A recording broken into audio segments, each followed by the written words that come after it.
I am the Tofu Golem. Please enjoy the video. You start by finding where the game actually lives on disk. Open Steam, Epic, Origin, or Windows Settings apps to read the install path. Make sure you note which library or drive it uses. Once done, enable showing hidden and system files in File Explorer so nothing is missed. This saves time and prevents overlooking redirections like junctions. You need the exact folder path before measuring size, so confirm it now and move to the folder. With the folder open, right-click the root Install Folder and pick Properties. Windows will calculate total size and size on disk. This gives the real storage cost.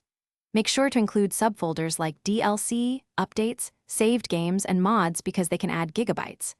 If calculation is slow, let it finish. Interrupting can give wrong numbers. Once Properties shows totals, compare size versus size on disk to understand cluster rounding and compression differences. Finally, cross-check the folder size with what the game client reports. If they match, you're done and you know the exact space used. If they differ, search other library folders or follow junctions and symbolic links. Games often store data across drives.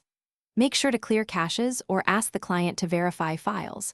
If sizes remain incorrect, disable antivirus temporarily and recalc, because real-time scanners can lock or hide files. That single troubleshooting tip fixes most discrepancies. Thanks for watching. Consider subscribing if we helped you today.